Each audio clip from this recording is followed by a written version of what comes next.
Covering almost 20,000 square kilometres, Kakadu is the largest national park in Australia.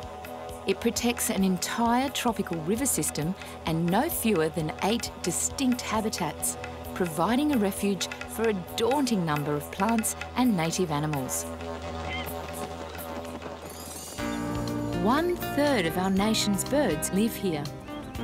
1/4 of our freshwater fish, nearly 60 mammals and around 100 reptiles. Yellow water is just one of over 100 billabongs in the park, but it's easily the most accessible.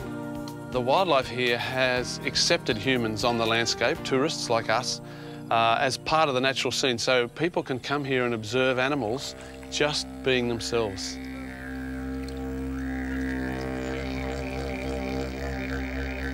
Beyond the billabongs, the landscape of Kakadu presents a rich mosaic of habitats.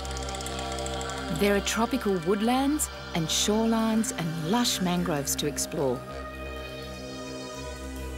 To us, this is a physical landscape. To Aboriginal people, this is part of a big spiritual landscape.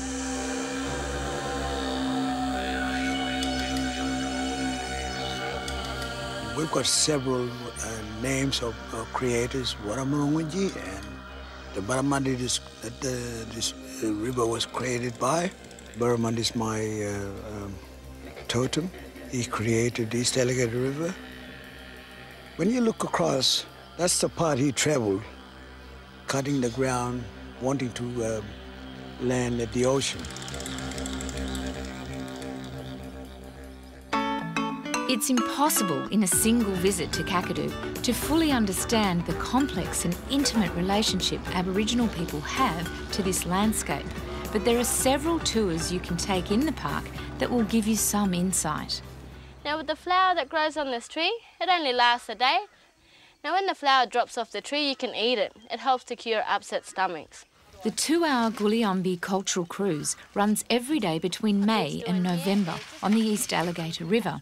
But if you're after something a little more intense, then head down to Cooinda for a 7-hour adventure with animal tracks.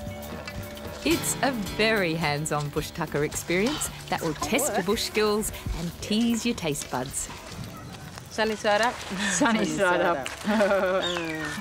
I think it's past having a sunny side up. Kakadu fried goose. It tastes way better than KFC. You bet.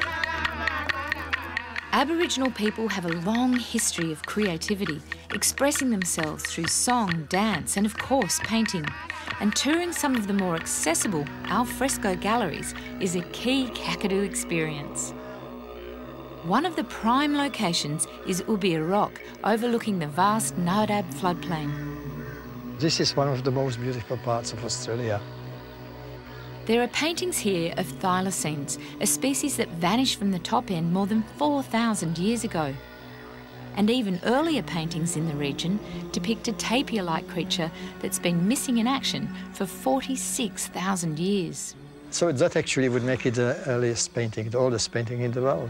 Another site that's open to the public is Noralangi Rock, and the feature paintings here depict the Lightning Man, who brings the rains necessary for the rejuvenation of the land.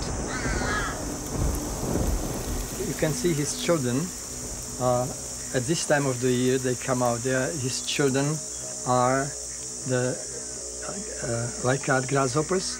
And so when you see them, you know that the wet season is going to come.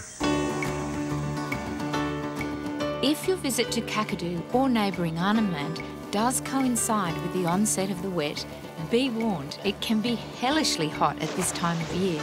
But the amazing array of wildlife you'll encounter and the sunsets you'll witness are absolutely out of this world.